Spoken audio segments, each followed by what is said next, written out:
The 5-game suspension of Radko Gudas obviously created quite the uproar around the league. Where do you stand on it? Well, I think in any of those types of situations, I've made my feelings clear to George. I get it; it's a difficult job. I just felt strongly that the event itself, the hit, the play, the injury, and the player history, to me, all lean towards something that would be larger than that. But George has got a job to do. A single hit changed everything, and what followed shocked the entire league. A 5-game suspension, a season-ending injury, and a response that raised serious questions. Brad Treliving finally spoke, but his words were more than just a reaction. They pointed to something deeper behind the NHL decision. What he revealed did not close the story and made it even harder to ignore what comes next. First off, most importantly, how is Auston Matthews, and what are you seeing as a timeline? Well, he's doing okay. As we said, we're probably going to know a little bit more in terms of the next steps here over the course of the next few days. And that'll determine the timeline, whether there's a surgical procedure or not. While the suspension debate continued, the focus also remained on Matthews' condition. Treliving provided a short update saying Matthews was doing okay given the situation.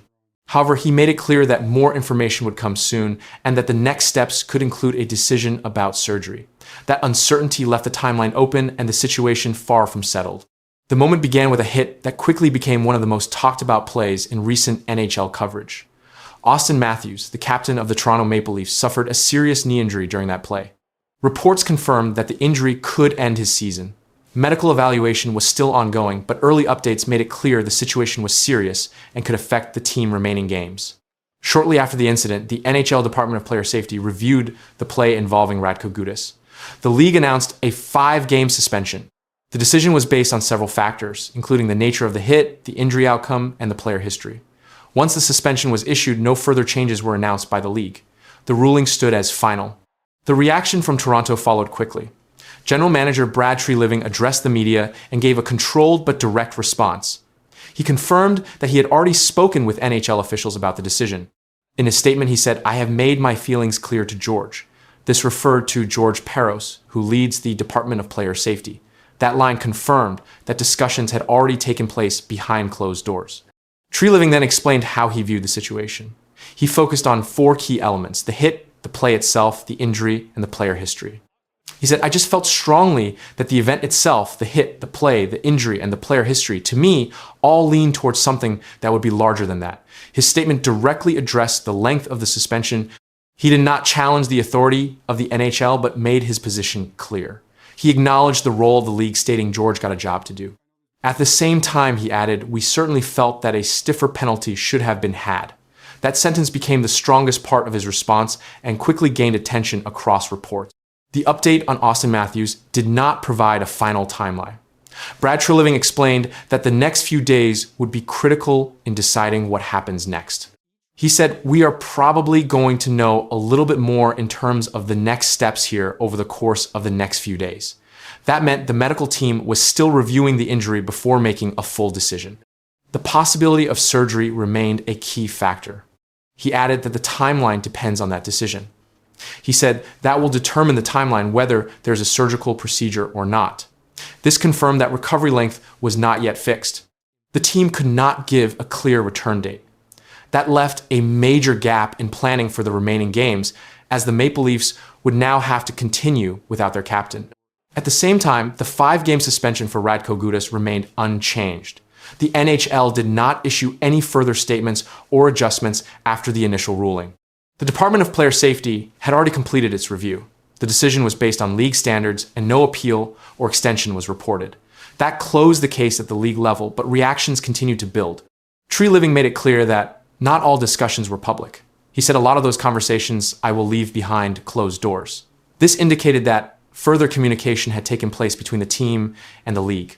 It also showed that the public statement was only part of a larger discussion. The full details of those talks were not shared. The situation also brought attention to the team's overall performance. Treliving acknowledged that the season had not gone as planned. He said, "We have underperformed this year." That statement connected the current situation to a broader issue within the team. The loss of Matthews added more pressure to a season that was already below expectations. He also confirmed that changes would be considered. He said there are certainly some changes that we need to make. This showed that the organization was preparing to review its roster and strategy. However, no specific moves were announced at that time. The focus remained on finishing the season before making long-term decisions. When asked about Matthews' future, Treliving kept his answer limited. He said Auston under contract. He also added that discussions would happen later, stating, "We will continue like we do with all our players as we get into the offseason." That response avoided long-term speculation and kept attention on the current situation. The team now faces the final stretch of the season without its leading player. Treliving noted that there were about 14 to 15 games left. The organization continues to move forward, but the impact of the injury and the reaction to the suspension remains central to the story, with more developments expected in the coming days. Why do you believe Craig is still the right coach for this team? Well, like everything else, Luke, we all take responsibility for it, and I think Craig's a terrific coach. It hasn't worked, right? So when it doesn't work, we all share a blame, and we all share responsibility in it, right? So it starts with myself, it's the coaches, it's the players. Pressure is exploding around the Toronto Maple Leafs, and the team is suddenly under intense attention across the National Hockey League. A difficult losing streak pushed the organization into the spotlight, and criticism began spreading quickly across hockey media. Then, the general manager stepped forward and said something that surprised many reporters. Brad Treliving spoke openly about the struggles, the coach, and who should carry the blame. What he revealed about Craig Berube changed the conversation inside Toronto. Listen, I'll answer all the questions and take responsibility for our season. I don't look at today's the autopsy day. We've got 19 games to go. But I think there's a whole host of reasons. I'll take responsibility. You know, we met earlier in the year through about the 20 game mark where we got off to a slow start. And again, the failures here start with me.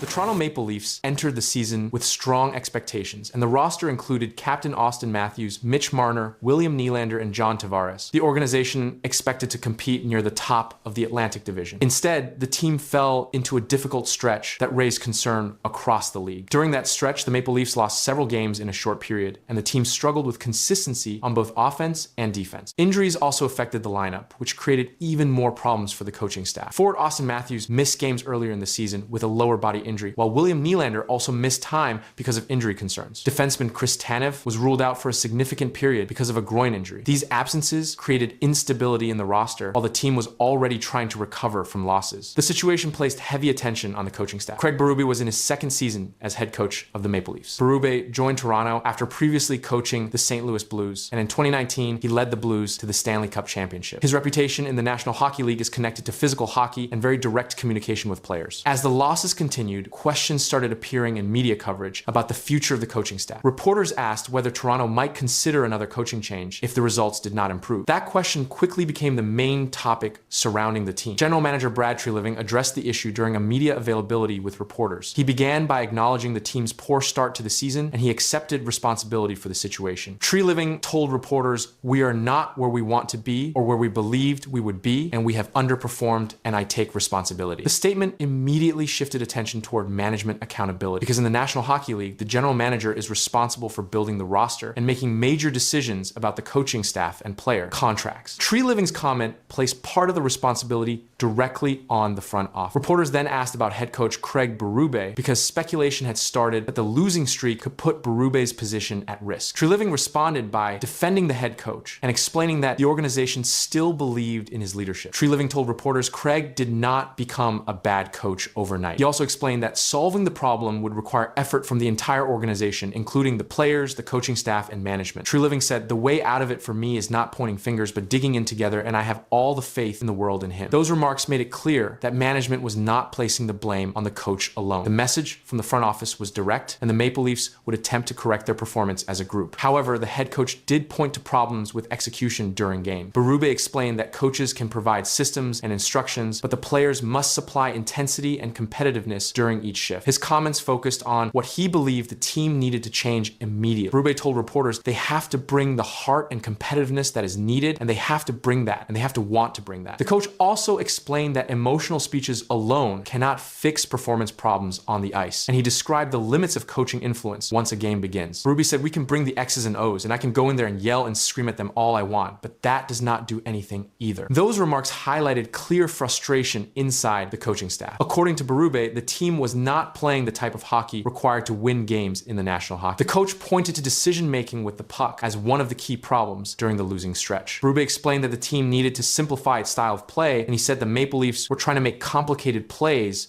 instead of focusing on direct puck movement. That approach often led to turnovers and scoring chances for opposing teams. He told reporters, "Being simple and direct as a team, we are not doing it right now." The coach then described how those mistakes were affecting the team defensively, and when the Maple Leafs failed to move the puck safely out of their zone, opponents quickly turned those situations into attacks. Berube said, "It is coming back the other way on us, and it is going in our net." The situation created a difficult moment for the organization because the Maple Leafs remain one of the most closely followed teams in the National Hockey League. The franchise has not won the Stanley Cup since 1967, and because of that history, every losing streak quickly becomes a major topic across Canadian hockey media. At the same time, the team's roster includes some of the most recognized players in the league. Auston Matthews serves as the captain and remains one of the top goal scorers in the National Hockey League, while Mitch Marner and William Nylander also play major roles in the offense. When results fall short of expectations, attention often shifts toward leadership and performance inside the locker room. And while Brad Treliving publicly defended Craig Berube, the pressure surrounding the Toronto Maple Leafs continued to grow across the league. Vanessa P. Uno, the girlfriend of Auston Matthews, broke her silence only days after the Olympic final in Milan. The Instagram post showed Matthews celebrating his gold medal with her standing beside him. The caption was short, but the photos confirmed the relationship publicly for the first time. Within hours, the images were spreading across hockey coverage and social media. Auston Matthews entered the 2026 Winter Olympics as captain of Team USA. The tournament took place in Milan, Italy. The United States advanced through the competition and reached the gold medal game against Canada. The final game ended in overtime. Team USA defeated Canada 2-1 to win the Olympic title. The victory delivered the first Olympic gold medal for the United States men's hockey team in 46 years. Matthews played an important role during the tournament. He recorded 3 goals and 4 assists across the Olympic Games. His performance placed him among the leading contributors for Team USA during the event. Images from Milan showed Matthews celebrating the victory with teammates on the ice. The medal ceremony followed the final game. Matthews stood at center ice wearing the gold medal around his neck. At that moment, the story surrounding Matthews focused on the Olympic victory. But only a short time later, another development appeared online. Vanessa P. Uno posted photos on Instagram from Milan. The images showed Matthews standing beside her while still wearing the Olympic gold medal. The post included a short caption, "A month to remember forever." The photos confirmed something that had not been publicly discussed before. They showed Matthews and P. Uno together during the Olympic celebration. The images spread quickly across hockey coverage and social media platforms. Fans began sharing the photos soon after they appeared online. For many followers of the Maple Leafs captain, the post represented the first public confirmation of the relationship. And that is where the story connects back to the title. Because the moment fans describe as PU, no breaking silence, came directly from that Instagram post. Matthews had rarely spoken publicly about his personal life. Earlier reports had linked him to Emily Rutledge, a therapist based in California. However, Matthews had not publicly discussed that relationship in detail. Because of that history, the Milan photos stood out. They showed a personal moment that had not been visible before. The Olympic tournament had just ended. Team USA had just defeated Canada in the final, and Matthews had just stood on the ice holding a gold medal. Then the photos appeared online. They showed Matthews smiling while standing beside P. Uno during the celebration in Milan. The Olympic medal remained visible in several of the images. Fans quickly began reacting in the comment section of the post. Many congratulated Matthews for both the Olympic victory and the moment shared in the photo. The reaction spread quickly across sports media outlets. But there was another reason the moment gained attention. Matthews has built a reputation for keeping his personal life private. Throughout most of his NHL career, he has focused public attention on hockey. That approach made the Milan photos unusual. They showed a side of Matthews that had rarely appeared publicly before. And that brings the story back again to the title. Because the post from P. Uno acted as the first public confirmation of the relationship. The caption remained simple: "A month to remember forever." The message referred to the period surrounding the Olympic tournament. But the images also showed the celebration that followed the gold medal victory. At the same time, Matthews continued preparing to return to the NHL schedule. The Olympic tournament took place during a break in the NHL season. After the event ended, Matthews returned to Toronto to rejoin the Maple Leafs. The NHL schedule resumed soon after the Olympic Games concluded. Matthews entered the Olympic break as one of the leading offensive players on the Maple Leafs roster. During the 2025-2026 season, he recorded 26 goals and 25 assists in 55 games. Those numbers placed him among the team's top scorers. Earlier in January 2026, Matthews had also reached a major milestone with the franchise. He scored his 421st career goal for the Toronto Maple Leafs. That goal made him the all-time leader in goals for the organization. The previous record belonged to Mats Sundin. Matthews reached the milestone in 664 NHL games. The achievement strengthened his role as one of the most important players in the history of the franchise. Matthews also carries one of the largest contracts in the league. His deal with the Maple Leafs carries an annual value of $13.25 million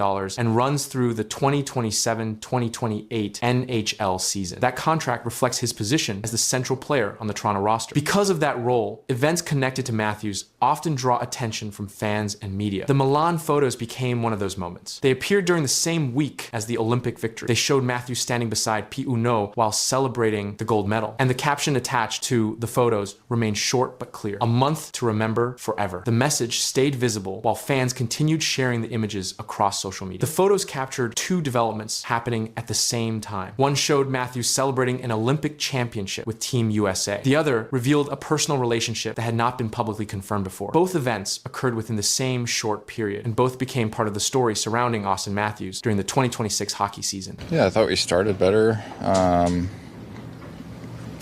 don't know. I mean, just kind of lost it there. Just really disconnected throughout all three zones, and just bad, just fairly embarrassing, to be honest with you. It's just, not the way, we need to have more pride in our play, no matter where we're at, no matter what the situation is.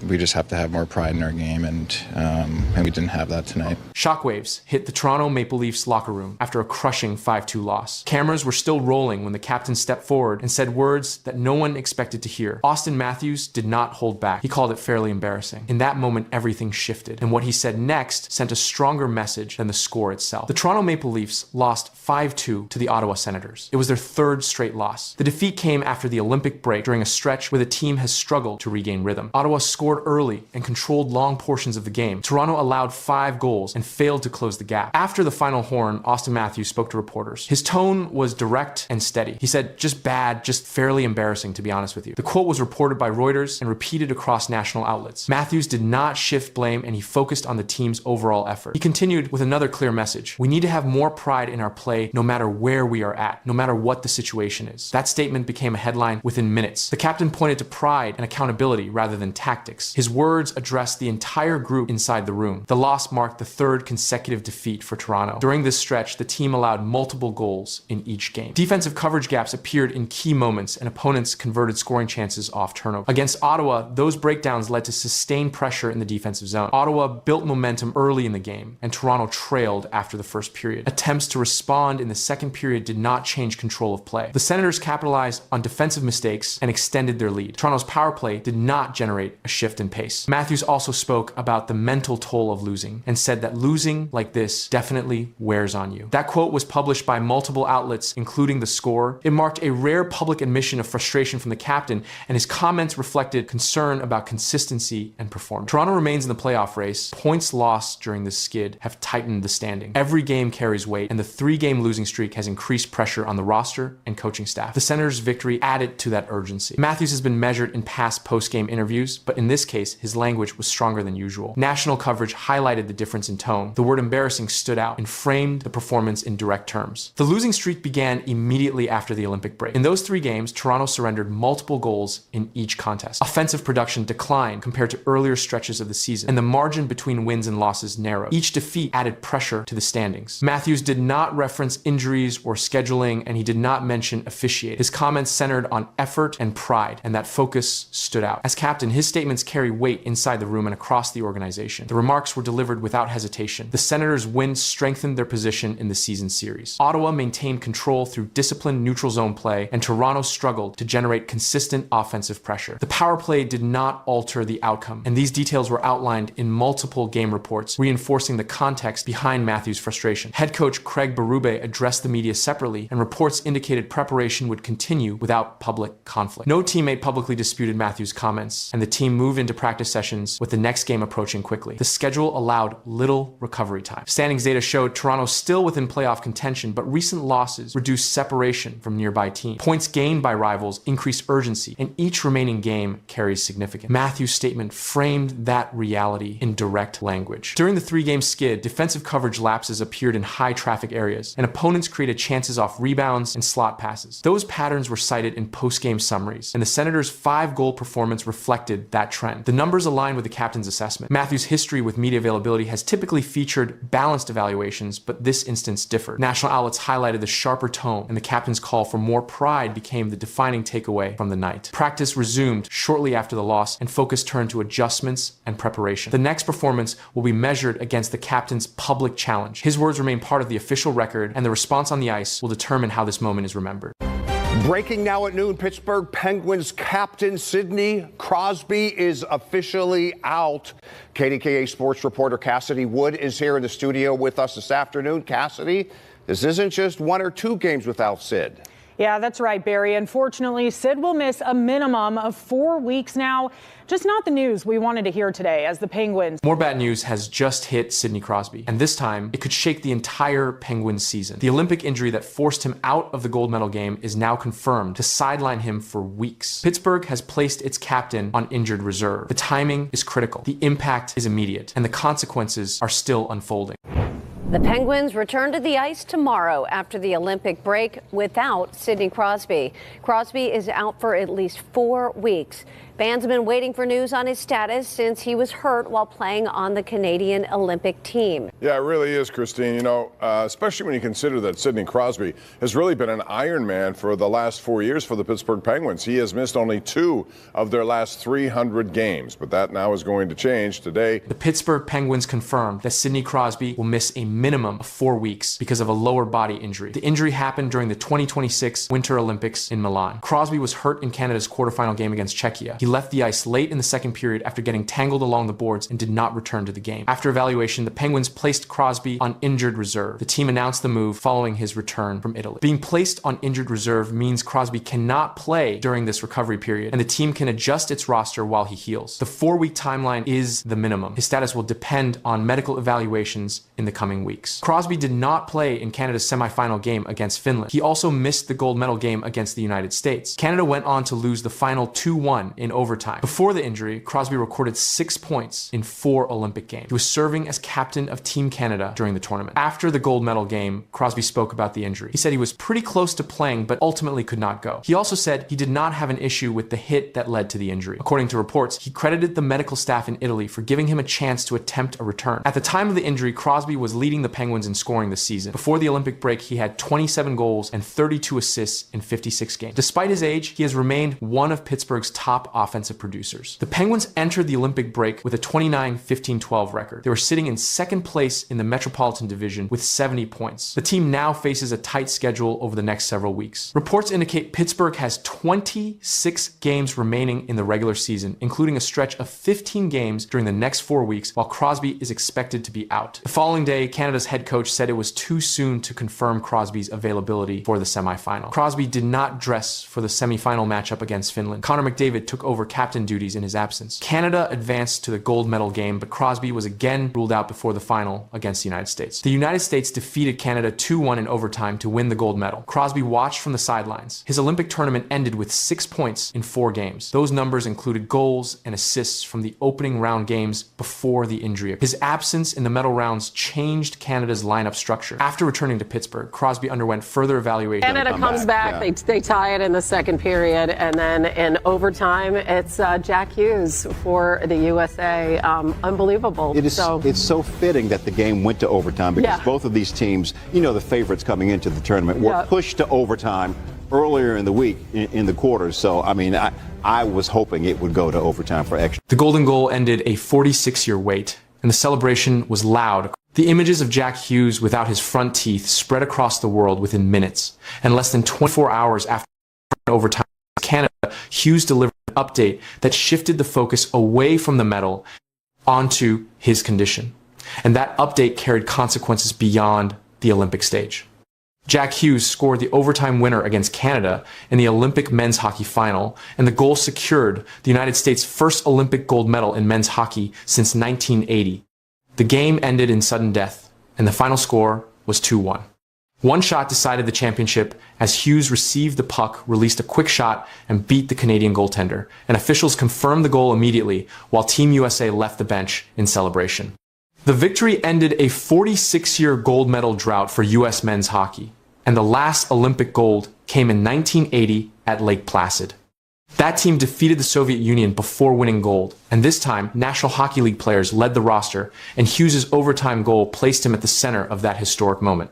But the game carried another turning point earlier in regulation when Hughes lost multiple teeth after contact near the net. Broadcast footage showed visible damage and blood appeared on the ice as he skated to the bench for treatment, and medical staff evaluated him before he later returned to the game. There was no report of a concussion, and the injury involved dental trauma. Images of Hughes smiling without several front teeth spread across media platforms within minutes, and the moment became part of the Olympic coverage. Despite the injury, he continued to take shifts, and he did not leave the game permanently, and his return set up the final sequence in overtime. After the game, Hughes addressed reporters, and according to coverage from Sports Illustrated, he confirmed the damage and said, "I will get them fixed." That short statement carried weight because it confirmed that dental repair would be required,